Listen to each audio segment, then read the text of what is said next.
point, I would like to introduce the person who's going to introduce our keynote speaker. So Miss Jennifer Blair is the president of our Alumni Association, and she's going to take it from here. Thank you, Philip. Good evening. Dr. Troy Paino has served the University of Mary Washington as its 10th president for nearly 6 years. As president, his priorities have been promoting the values of service and community and civic engagement, immersing students in applied, impactful learning experiences, adapting the liberal arts to an age of accelerations and a global digital environment, and creating a diverse and inclusive community as an essential requirement for academic excellence and academic success. Tonight, President Paino shares his ideas on how we can move forward and continue to support these important priorities in a changing world. Please join me in welcoming this evening's Mary Talk presenter, Dr. Troy Paino, who will be addressing Here's Another Nice Mess. How do we respond to this moment? Thank you, JB. Well, it's great to be with all of you. I have a few people here in the digital auditorium. I asked if I could speak to people. It's a little easier for me if there are people present as opposed to me just talking into a screen. But I'm thrilled that so many of you have been able to join us here tonight for our last Mary Talk. And this is an exciting time on campus. I got to tell you, after 2 years of dealing with a public health crisis, coming out of it in a way that our students can fully engage and get back involved in the traditions on campus is really exciting. Those of you who attended here know that this is just a wonderful time of year to be on the campus of Mary Washington. The trees are in full bloom. Everything is beautiful. The grass is greening finally on Ball Circle. We've been waiting so long after a underground utilities project tore up Ball Circle. And so we're going to be able to have commencement on May 7th. Today, we got to celebrate, it was Cedric Rucker Day here, which is exciting because we're celebrating the career and the influence of Cedric Rucker on this community, which has just been amazing, what he has done over the years for this place. And then tomorrow is Devil Goat Day. For those of you who remember that, we're able to finally be out and enjoy that, having our students. And I was talking to people earlier this evening that, boy, I'm exhausted. Because the students were ready to go. And so we kind of opened up the floodgates and the students have been very active. We said yes to everything. Kelly and I have had students over to the house many, many nights over the course of the last month. It's been exciting. The students have just sort of been on a buzz to finally get an opportunity to get out, enjoy this campus, and to enjoy one another. So with all of that, I have picked a fairly heavy topic to talk about tonight. And in part, it's sort of the state of our democracy, both here at home, but also abroad. But more importantly, at this moment of crisis, both here at home and around the world in terms of where we are with a liberal democratic order and its decline, what is our response? What is Mary Washington's response to this moment? Do you remember the halcyon days of the 1990s? Liberal democracy was on the rise. By the end of the 20th century, about 1 in 2 around the globe were living under a democracy. Boy, things have changed over the course of the last 2 decades. Some have described the 21st century as going dark as it relates to democracy, where now only 1 in 5 on the globe live within a liberal democratic order. The decline of this order started over a decade ago. Some people pinpoint the global recession of 2008 amid growing inequality, rapid demographic changes, massive transformation in media and communication technology. All of this caused growing alienation, and what emerged in its place was a toxic brew of ethno-nationalism, anger at elites, and conspiratorial suspicion. As Matthew Rose in his new book, A World After Liberalism, writes, after 3 decades of dominance, liberalism is losing its hold on Western minds. Before I go any further, I want to define terms, because when I use the word liberal democracy, some people might think I'm talking about the political sense of the word liberal, the left-right spectrum. I'm not talking about liberalism in that sense. I'm not talking about liberalism as people who might be supportive of universal health care or a larger safety net or progressive taxes or anything like that. What I'm talking about tonight when I talk about liberalism is the moral and political philosophy grounded in the idea of individual human freedom. The liberal ideal the ideal is that people should be left as free as possible to construct their own ideals and their own way of living. John Stuart Mill, who's one of my favorite philosophers and a philosopher of this time, described liberalism as championing personal autonomy and human dignity, freedom of thought and belief, and reasoned debate as the means for progress. That's liberalism, democracy. Democracy reflects a commitment to political equality and popular sovereignty. It is a society governed by an enlightened citizenry. It is grounded in the belief that the wisdom of many is better than a wisdom of few, or worse yet, the wisdom of one. When you put liberal democracy together, there's a natural tension because you rely on the popular will to protect individual rights and the rule of law. As such, they are inherently dynamic and turbulent. We have to rely on democratic institutions to really set guardrails on that turbulence, to give us meaning and give us a sense of where our responsibilities lie, how responsibilities and rights work together. And in order for it to have a society based on the liberal order, it has to be renewed and renegotiated with every generation. A belief in democracy has to be renewed every generation. Liberalism at its best is a collective identity around a commitment to collective betterment. It is the constant striving to make a more perfect union. You're never a perfect union, but it is the striving towards a more perfect union. And if a generation loses faith in those democratic institutions that serve as a way for us to work towards our collective betterment, towards the common good, we risk losing our collective identity and will we retreat into factions. I want to spend a little time talking about factions because actually our founding fathers were really concerned about factions. James Madison in Federalist Paper number 10 warned of the danger of factions to our democracy. He wrote that democratic communities are subject to, quote, the turbulence and weakness of unruly passions. He described the human proclivity toward faction, by which he meant our tendency to divide ourselves into teams or parties that are inflamed with mutual animosity, that are disposed to oppress each other rather than cooperate for their common good. Does this sound familiar? Founding fathers had some wisdom. They were not perfect, and maybe they knew about some of our human frailties because of their own frailties that they were very cognizant and aware of, that we were certainly not a perfect union when they formed it back at the end of the 18th century. But Madison and other founding fathers had a deep appreciation for this frailty, and that they knew living amid a liberal order was not a natural state of being. It could only survive, they argue, through a constant process, again, of renewal and reinvestment, striving for that more perfect union. But when people feel unseen, disrespected, unappreciated, they become enraged, resentful, and vengeful. This is especially true in the age of social media, where people can constantly find reasons to be outraged. In today's age of likes and shares and algorithms that help select what we are going to be consuming, truth has little chance of achieving widespread adherence as it breaks us off into our factions. Our public square is now governed by mob dynamics unrestrained by due process, making it harder and harder to achieve justice, inclusion, and cohesion. Now it appears as if we live in a society that ignores mercy and truth. A quote that's often attributed to Mark Twain, although there's some debate as to whether or not he was the first one to utter it, is now no longer figurative, but literal. A lie travels halfway around the world while the truth puts on its shoes. That is true in the age of social media.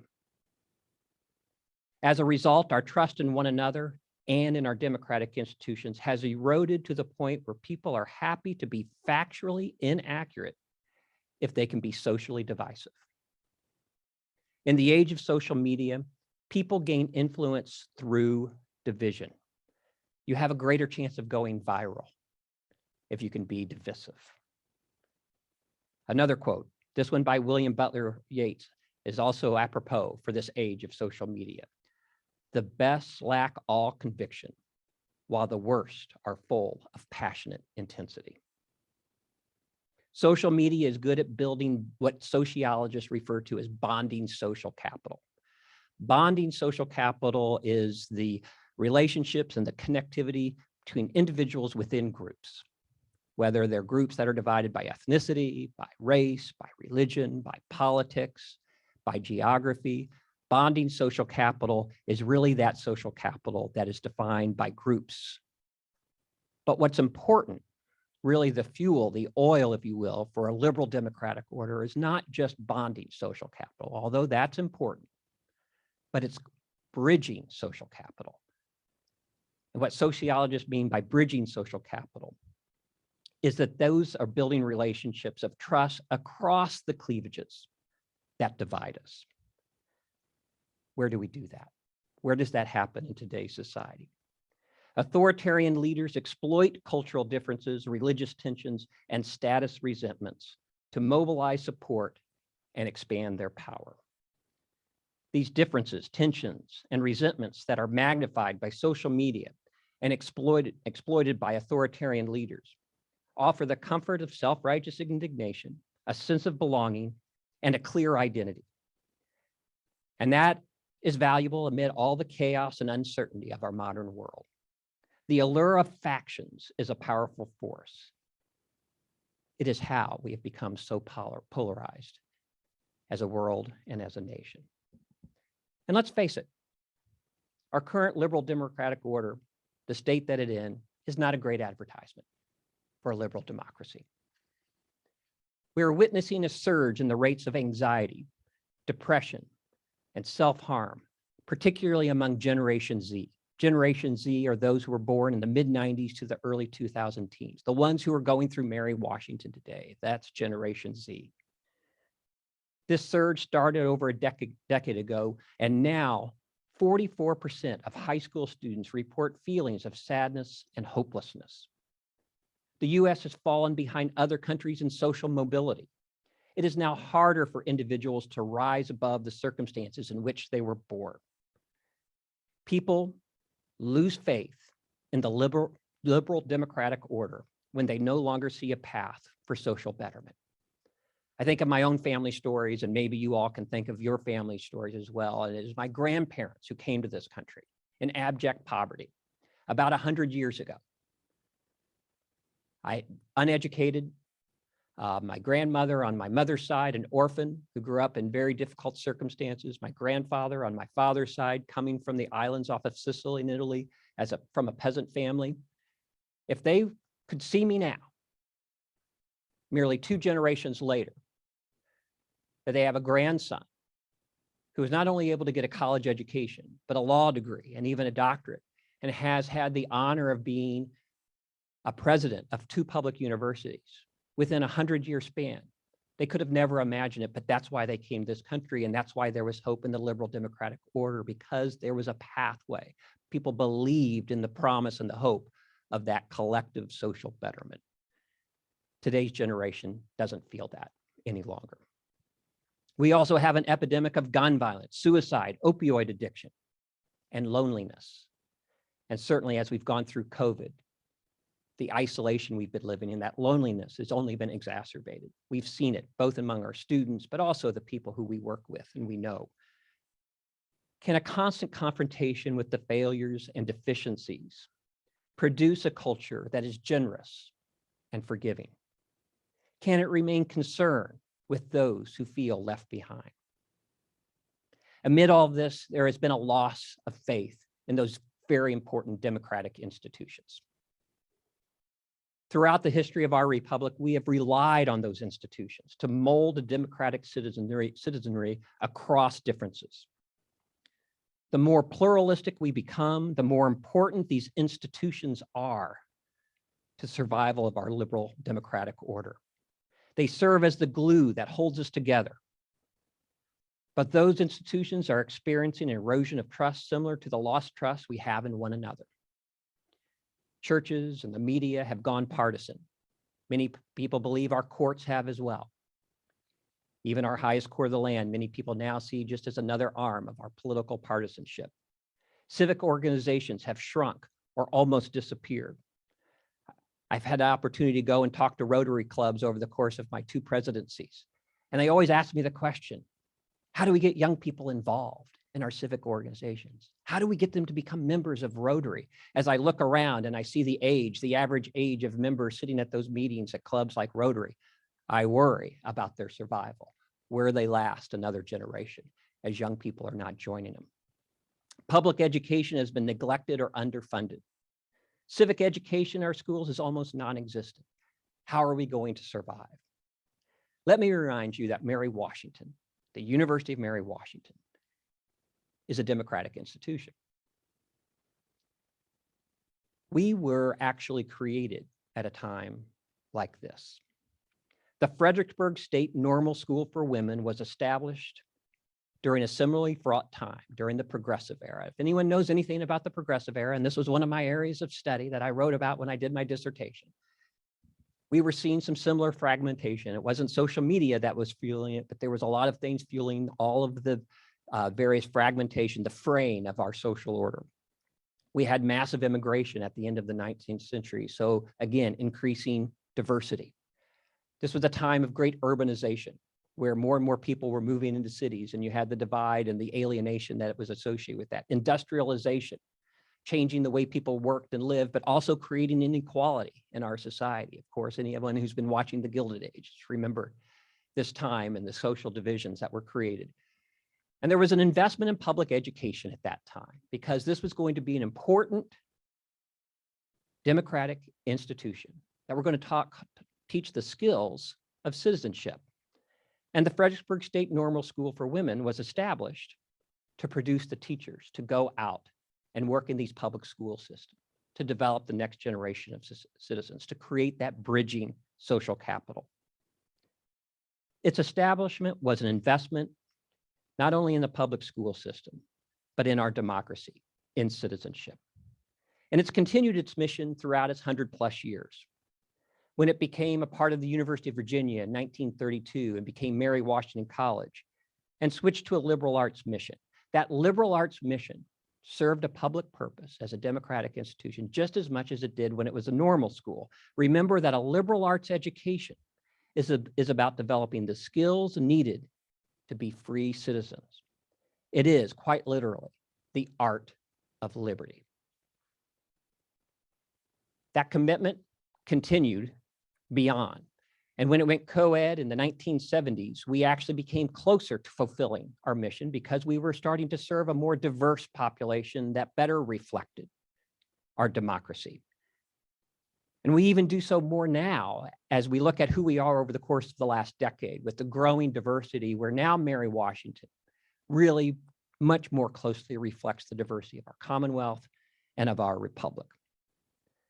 But we have to step back and we have to ask ourselves in higher education, are we capable of continuing to fulfill our mission as a democratic institution? And if we're honest with ourselves, we have to say that many people in our democracy have lost faith in higher education as a democratic institution. It's hard for me to say because I've committed my life to this work. But here, as I'm nearing the fall and maybe the winter of my career, depending on what my board thinks at any given time, I'm worried about where we are, not only as a country, but higher ed and the role that it's playing in our democracy. Back in 1947, after World War II, Harry Truman formed a President's Commission on Higher Education that affirmed the ultimate purpose of higher education to be, quote, the carrier of democratic values, ideals, and processes. This was in the wake and in the face of fascism. And much like what happened back during the Progressive Era, with normal schools in the public school system. This was an intentional reinvestment in an important democratic institution. You think what happened after World War II with higher education and the role that it played, spurred on with the GI Bill, how this really became an engine for our democracy and social mobility, where millions of first-generation students were able to access higher education. That continued through the 50s and through the 60s and even into the 70s. Unfortunately, higher education, due to the rising cost of attendance, obsession with status, and admission practices that privilege the wealthy, higher education probably does now more to fuel inequality instead of social mobility. Higher education during the same time has become more transactional than transformative. We have become almost exclusively focused on the vocational and at the neglect of our higher calling. An exclusive focus on the practical arts at the cost of the liberal arts has caused us to be distracted by the exigencies of our day. As a result, we have reduced our mission to nothing more than workforce development at the cost of a more profound public purpose. While employment and developing employable skills is critically important and must be done, it cannot be done at the cost of developing good citizens for our democracy. Much of higher education has made a false choice, practical workforce development over liberal arts, when the liberal arts is about thriving in a free society. Perceived as an active participant in today's hyperpolarized politics, we've caused a certain degree of self-segregation from many people we are here to serve. And we have undercut our devotion to expressive freedom as a result. Much of higher education has also abdicated its responsibilities to provide civic education in its curriculum. So what is our calling? How do we respond to this moment? What do we do to restore trust and help, not to be overly dramatic, save our democracy at this perilous time? Well, first and foremost, we must teach the skills and habits of citizenship in a liberal democratic order. That includes how to weigh evidence and commit to truth, even when that truth is inconvenient. We must devote ourselves once again to expressive freedom to cultivate a meaningful exchange of ideas. We must continue to create and disseminate knowledge using our discipline's modes of inquiry, evidence-based critical thinking that uses both inductive and deductive reasoning. We must commit ourselves to a tolerant, diverse society that teaches the responsibilities we have to one another, not just the rights that we enjoy. We must oppose authoritarianism and illiberalism, whether it comes from the right or the left. I mean, I am sometimes saddened when I see in education that we are seeing a rise in book banning, but I also sadden when I hear that speakers on college campuses are sometimes shouted down and not afforded the opportunity to speak. We must create access to excellence that promotes social mobility. It saddens me every time we have to raise tuition, but an underinvestment in public higher education has put it out of reach for so many.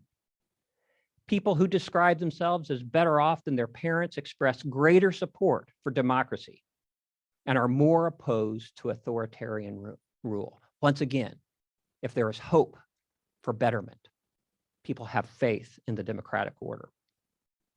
We must use our resources and intellectual capital to address the other problems that plague our democracy: inequality, injustice, violence, loneliness, hopelessness. We must be engaged directly in our communities on these important and critical problems that we face. We need to recognize that individuals at our universities and our communities both need to stand out, but also fit in. They need a sense of community. Community matters. And people need to be accepted for who they are. We need to accept people's differences. People need a place to belong. At a time of factionalism such as this, a liberal arts education serves to correct for your own partisan blinders. and it should cause you to doubt your own strongly held opinion. At least it should. The biggest obstacle to good thinking is confirmation bias. The human tendency to search only for evidence that confirms our preferred or convenient beliefs. The most reliable cure to confirmation bias is interaction with people who do not share your beliefs. I'm going to go back to John Stuart Mill for a moment, who said, "He who knows only his own side of the case knows little of that." People who think differently and are willing to speak up if they disagree with you make you smarter. People who try to silence or intimidate their critics make themselves stupider and stupider. Same can be said for institutions. Institutions that do the same become stupider and stupider. This can also be said of nations. Will become stupider and stupider, and we will open the door to authoritarianism. And authoritarianism is about control and power. It is not about collective betterment. If we are going to be truly committed to a more perfect union, we must be challenged by those with whom we disagree. If we look at people who have different views, different opinions, different beliefs, as actually a source to make us smarter, they no longer are our enemy. They are our partner. They make us better. The more we only surround ourselves with people who think like us and agree with us, we don't challenge ourselves. We don't challenge our own beliefs. We don't get smarter. As an institution that is committed to learning and to the intellectual development of our students, we have to be open to difference. We have to be open to civil debate. So in conclusion, a liberal democratic order should never be presumed. It's not natural. It takes work. It takes effort. It takes a continuous investment in the skills necessary for its preservation. Now is a time where we have to roll up our sleeves and commit to this hard work. We've done it before as an institution, we've done it before as a nation, and we can do it again. And Mary Washington is making that investment. Over the last several weeks, as I mentioned earlier, I've had an opportunity to interact with students at a level that I haven't been able to enjoy over the last 2 years. And it's been an amazing experience. It has actually filled me with tremendous hope. Here we have articulated a clear vision that focuses on our public purpose as a democratic institution. JB mentioned it to you when she introduced me. This is front and center in terms of who we are as an institution, our responsibility to produce good citizens for our democracy. We've embraced community values that emphasize our responsibilities to preserve our liberal democratic order. And our students know what those values are. They can recite them to you. In fact, this year, we took some of the banners down across campus that promoted our community values, and our students were, where are community values? They want them back up. They cite them. They talk about them. They hold us accountable as administrators, as faculty and staff to live by those community values. We've established a Center for Community Engagement, and that gets hundreds of our students out in the community every year to do service, to get engaged in problems, to be involved in that collective betterment, the work of collective betterment. I am so proud of the work that's done through our Center for Community Engagement. We've reformed our general education that focuses on social uplift and social responsibility. And now we have also made an intentional effort to lean into our liberal arts tradition and education, while other schools are abandoning it or minimizing it. We are going to lean into it. It is about the art of living in a free society. If we look around at the current state of the world, what is going on in Russia, Ukraine, and China, we're reminded of what is lost. What is lost if we do not preserve our liberal democracy and we backslide into authoritarianism? We must continue to make this investment. And as I was telling Kelly on the drive over here, sometimes we turn to the wrong people to show us the way. And I know that this Generation Z that I talk to gets criticized a lot. But I have to tell you, when I interact with our students, we had over last week about a dozen students at one of our lottery. We now have been doing desserts instead of dinners around through COVID. But we engaged in about 2 hours of conversation, and Kelly and I joked that we could have actually left the room and they wouldn't have noticed. They were so engaged in conversation. And those 12 individuals came from diverse backgrounds, different races, different ethnicities, different religious beliefs. I'm sure different politics, although we didn't talk directly about politics, but I'm sure there were different politics being involved in the room. And to hear and watch them engage with one another and to talk about their experiences, not only Mary Washington, but what their plans are for the future and how they are committed to making the world a better place and the way they are sort of exploiting and using their talents and how they've been developed here to create a strong community around difference, but also to commit themselves to the ongoing difficult work of preserving our liberal democratic order. It was humbling. And I left there thinking, you know, when I turn on the news, I am depressed about our future, but when I engage with our students in conversation, in real community, I am filled with great hope. And that is one of the great things about my job, is that I'm afforded an opportunity to be renewed with a hope for the future of this country because of the amazing students that we have here at Mary Washington. Phil, I'm going to open it up and see if there are any questions. At this point, if anyone does have questions, if they would just submit them through the Q&A button at the bottom of the Zoom, feel free to do that. And if you do see questions that you are close to what you'd like to have answered, please vote those up, and we would be glad to have those answered as well.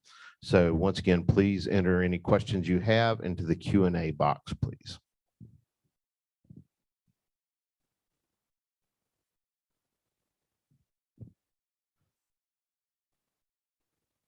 I can hear keys typing quickly. I could do a little soft shoe while we wait, if you'd like.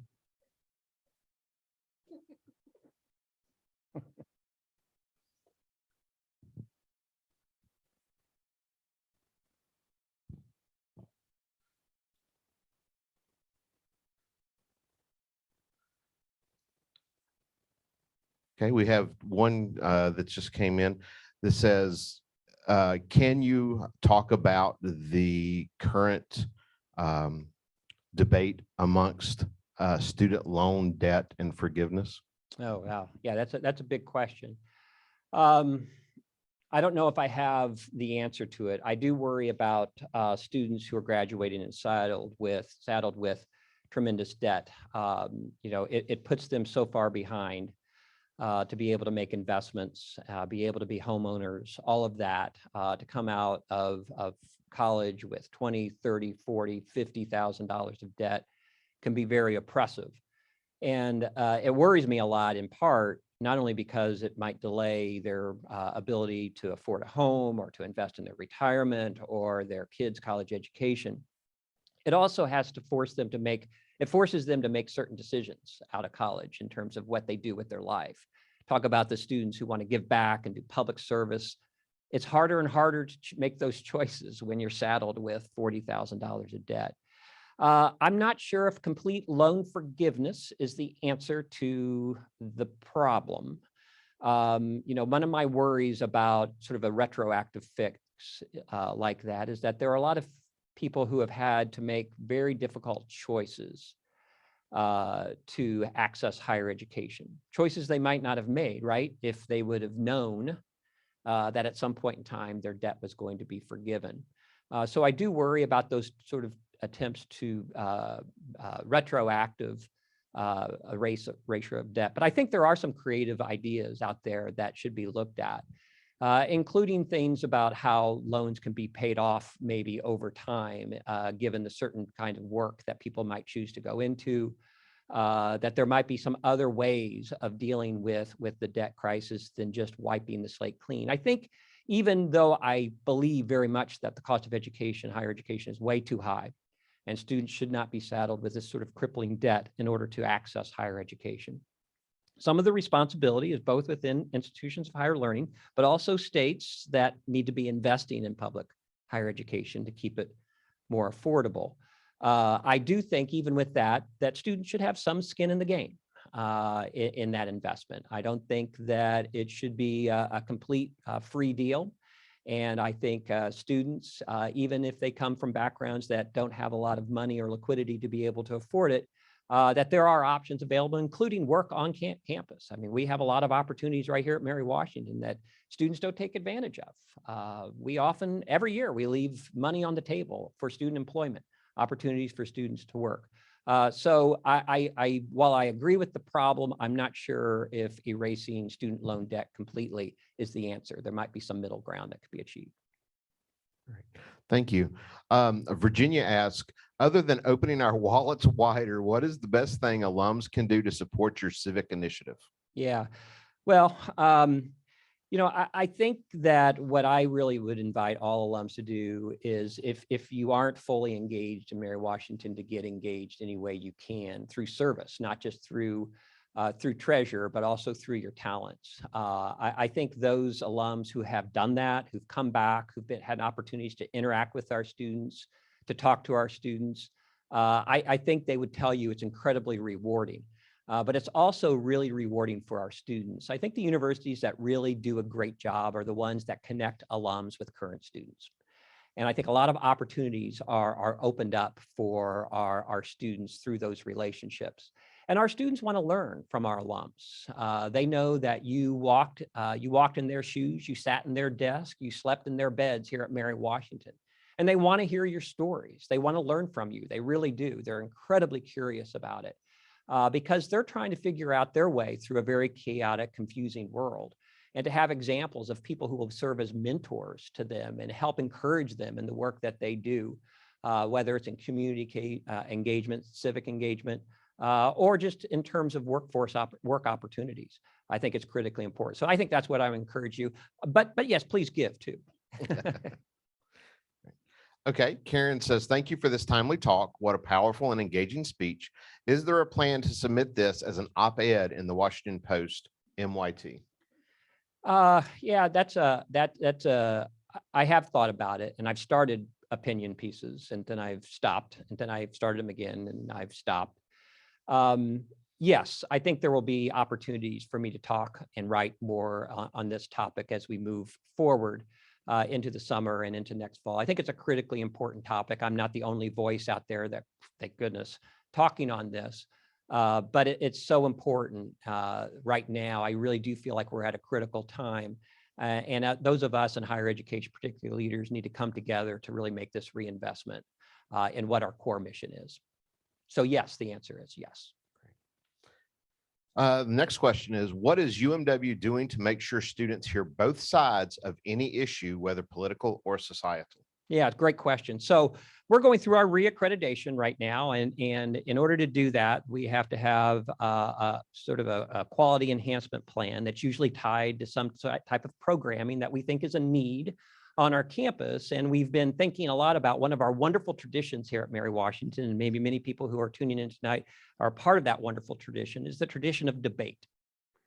And we also have the wonderful tradition of having James Farmer as a former faculty member who is one of the great debaters. And we've had a wonderful debate teams through the years, dating back to the Mary Washington College days when it was an all-women's school, and up until the present. And so debate is a very important part of our culture, and it's an important part of a liberal arts education.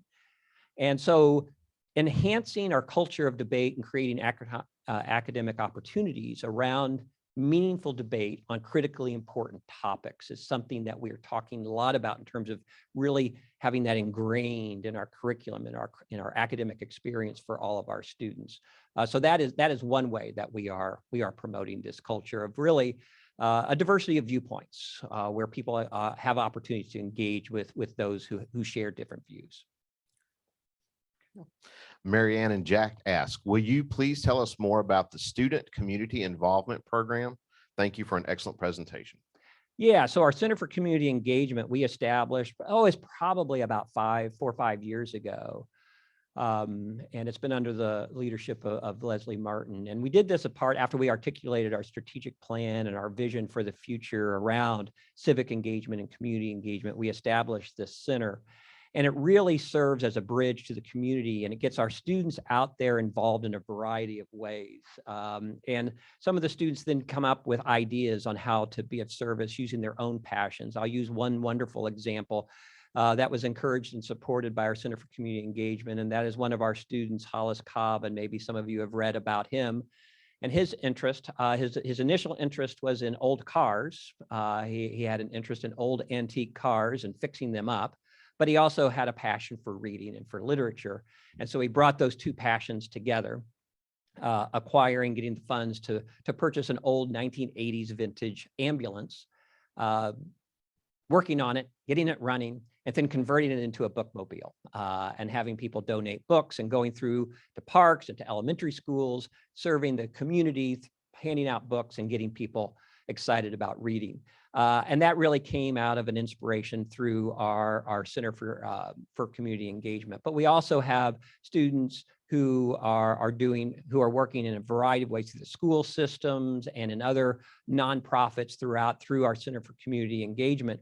What's exciting is that sometimes I walk down Campus Walk and I'll see either Leslie or Sarah, and I'll say, what's going on? I see students out working. And just last week, I saw students out working on our benches. You know, all of those you who in here know we're very proud of our benches and benching. And people say, well, our benches, you know, they're worn a little bit and they need to be taken care of. And so the baseball team, I think it was the baseball team, it's either baseball team or swimming team. If it's a swimming team, I'm sorry, swimming team is one of those teams, are out there working on campus and giving back to campus, working on those benches, sanding them down, working on them. And so the athletic department, another way, anyone on campus, a club, an athletic team, a student who's interested in service, interested in community engagement, our Center for Community Engagement is there to connect them to a project, whether it's on campus or in the community, really tapping into the passion and interest of our students. And they're doing really remarkable things on campus and in the community. Next, Mary Boyd asks, how do you convey the importance of a liberal arts education to legislators, budget overseers who may be more inclined to support workforce development? Yeah, well, you know, it's an excellent question. You know, I don't back away because I was once asked, I was on a panel a couple of years ago that the Chamber of Commerce was holding down in Richmond. And I was asked a question along this line. And there were many politicians, legislative, elected officials in the audience. And I was asked, you know, that question, how do I make the case for a liberal arts education when there are all these workforce needs? And I said, and I firmly believe this, a liberal arts education is workforce development. It's the best form of workforce development. Oftentimes, we narrowly prepare students for a job where there's a good chance in the next 5 to 10 years isn't going to exist. And we know that now, how quickly everything is changing in this digital age, this age of acceleration. So I firmly believe you give the students the tools to be lifelong learners because they're going to have to adapt. And what they're going to have to be prepared to do 5, 10, 15 years from now, they can't even guess, they can't imagine. So our focus should be on education, developing those higher order thinking skills that are going to allow them to be lifelong learners, whether it's communication, critical thinking, all of these quantitative, qualitative reasoning. These are the skills that are going to serve them for a lifetime. But most importantly, they need to be intellectually curious if they're going to continue to grow.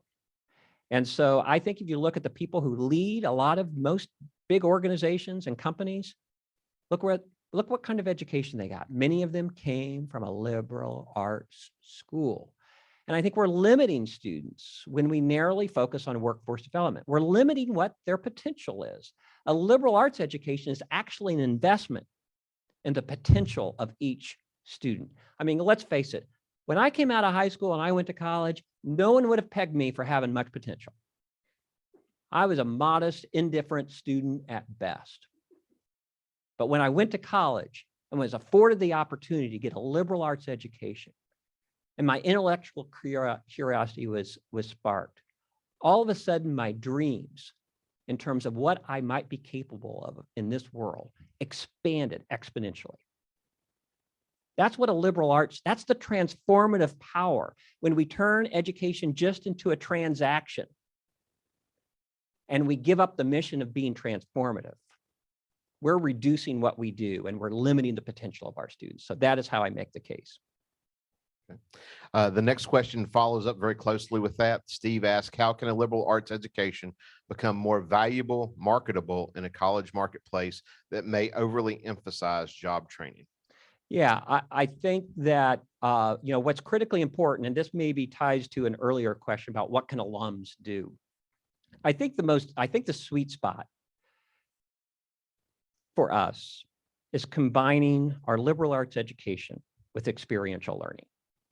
That's the sweet spot for us, where students, while they're college students, have an opportunity to transfer those intellectual skills that are developed in a liberal arts education and apply them in a practical setting, whether it's an internship, whether it's on some sort of undergraduate research project, an apprenticeship.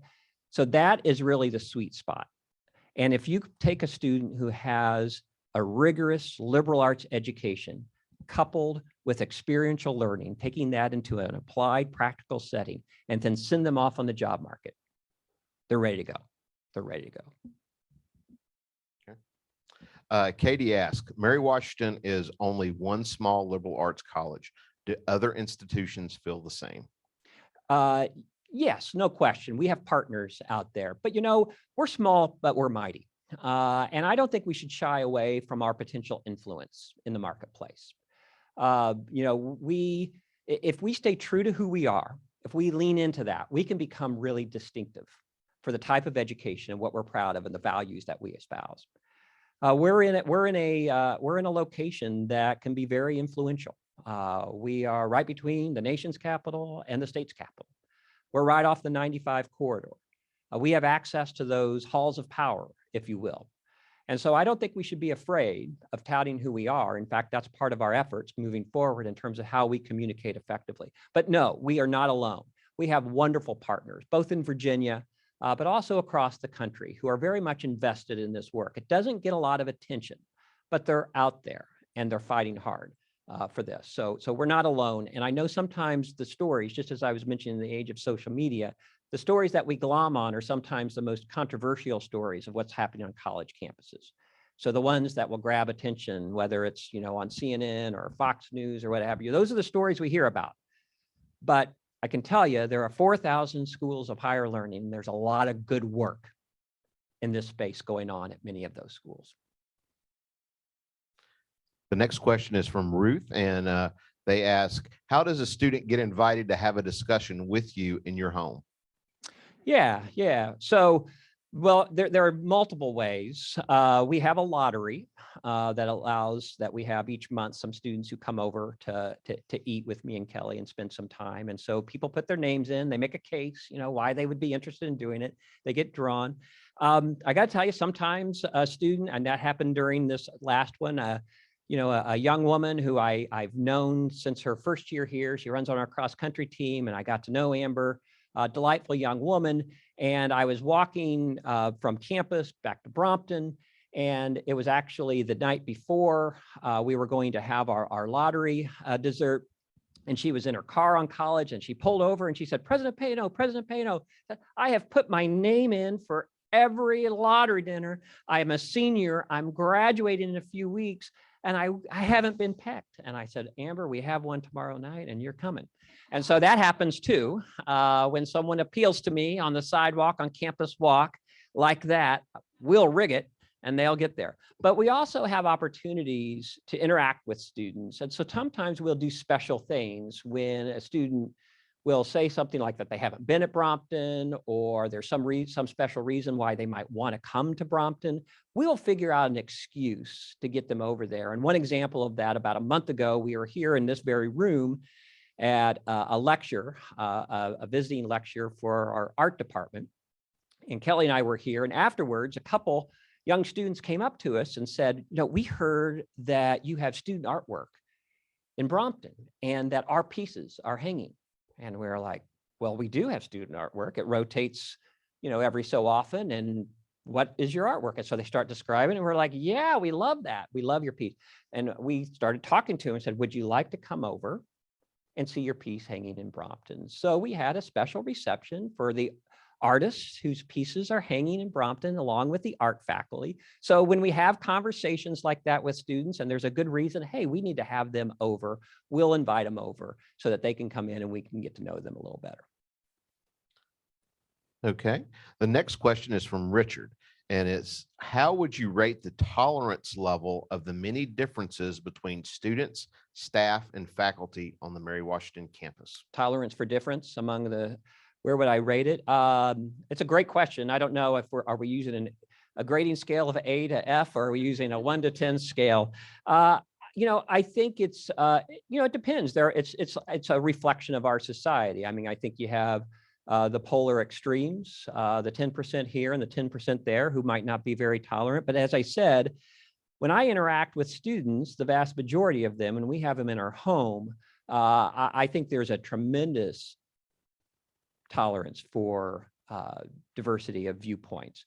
I think there is in higher ed some self-censoring going on.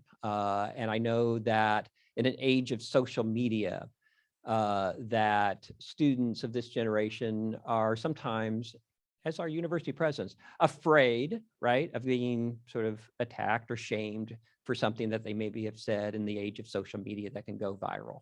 And so I do think that there, in this generation, in this environment, a degree of self-censorship that's going on college campuses, but really, I think generally in society, that is true. And it's something we have to take seriously. When I've heard that happens, I haven't heard about it much at Mary Washington, but I'm sure it happens. But I've heard about it from other college students, that there's a level of that. Recently, speaking of opinion pieces, there was an opinion piece in the New York Times from a UVA student who basically talked about how she and her friends do a lot of self-censorship in their classrooms because they are afraid if they say something that the majority disagrees with, they will be shamed in some way and made to feel bad about it. And so they decide not to share their viewpoints. That's terrible. That's not what we should be doing in higher education. And we need to teach respect for one another. I had a colleague at my previous institution who always said, you can disagree. You can disagree with someone's ideas. It's not a reflection of the character or how you feel about that person just because you have a disagreement on an issue. And as I said earlier, actually you should view someone who disagrees with you as maybe someone who is going to make you better, who's going to make you smarter. Doesn't necessarily mean they're going to change your opinion, but they're going to make the opinion you have. You're going to have to consider what the alternative viewpoint is, which will sharpen your own view and your own argument for the positions that you hold dear. So is there a certain degree of censorship? I don't know what I would rate it. I don't know if I have enough information. I'm not in the classroom on a day-to-day basis. I am generally concerned about the at least appearance that there's some self-censorship, a degree of self-censorship that's going on college campuses writ large. I don't think, I know there's a lot written about whether or not we have appropriate diversity of viewpoints in faculty, and that the faculty tend to lean left, and that there might be too much of sort of a liberal cabal, if you will, among faculty on college campuses. I understand that viewpoint, and I'm certainly not going to argue with anyone that faculty, by and large, probably the majority lean left. I don't think we need to have an actual accurate representation We don't have to have 50% Republicans and 50% Democrats in our faculty. I don't think that's necessary. But what we do need is an environment that welcomes diversity of viewpoints. I don't think it's important for us to do some litmus test on the politics of any individual faculty member, but it is incumbent upon the faculty in their classrooms to create an atmosphere that welcomes a free exchange of ideas. All right, thank you. The next couple of comments they're not necessarily questions, they're just comments, but the first one, it says, thank you for the skin in the game comment about the investment in their education. And then the next one says, yay, debate team. Then another one that says, wouldn't it be fun for the public to listen to the students debate? It would. Well, I'll put a plug in for, I don't know enough about it to talk, and maybe we could have her as a Mary talk sometime. We could have the rector of our Board of Visitors, Heather Crislip, who now leads the Richmond Forum down in Richmond. And I know part of what she is doing with the Richmond Forum is just that, is promoting the importance of debate and getting students and having some forums, I think, around actual debating that's going to go on both for high school and maybe college as well. I don't want to go any further than that because I don't know the details. I don't want to misrepresent her. But she's someone who was a debater here who believes very much in the value of debate. And so I think that's something that we should promote here as an opportunity for maybe at a Mary Talk, right? Maybe we have a good old-fashioned debate on a critically important issue where students are able to demonstrate not only their critical thinking skills, but their ability to have a civil debate on an important topic. I think it's a great idea. So, and this will be our last question for the evening as we're getting close to the end time, but it's not a question. It says self-censorship is necessary in the real world to be able to effectively participate in various social and career environments. In the academic world, more freedom than in reality. There's no question about that. I mean, we all have to sort of, we all have to filter and know, in what environment we're working in. I would not suggest otherwise. And I know we all do it. There are certain times where, you have to sort of evaluate the situation. What is to be gained by me blurting out a controversial political opinion in this setting? Probably not there's probably not much value to it. But I think the question is right, that this is a time in one's life that you should be afforded the freedom to explore ideas. This is the reason I went into this work. This is a great question to end on, actually, because it allows me to reflect on this. The reason I went into this work is because when you're in college, it is that one time in your life where you can really engage some of these fundamentally important questions that come down to the core of who you are as a person. And you can debate them. You can experiment with ideas. You can have active debates in your residence hall room and in your classroom or on ball circle or someplace having a drink in the coffee shop. That's what college is supposed to be about, that sort of exploration. So you have a better sense of who you are, what you care about, what gives your life purpose. No, are you going to have these kinds of conversations when you go off and you get your job at Amazon or what have you? No, that's what makes this time so special. This is a transformative time in one's life. And so I completely agree. No, you're not going to have those type of conversations. You would probably be, let's get rid of that person, if you are wanting to engage in those conversations on a coffee break at work. But in college, that's what you should be doing. That's exactly what you should be doing. So I agree. This is a place that maybe isn't real in that sense of the word, but it's so critically important. Very good. Thank you for that. I will actually close with a comment from Carol, and she says, I am greatly encouraged by this talk. So Dr. Paino, thank you for taking your time this evening. Thank you all for participating, and have a good evening. Thank you, everyone.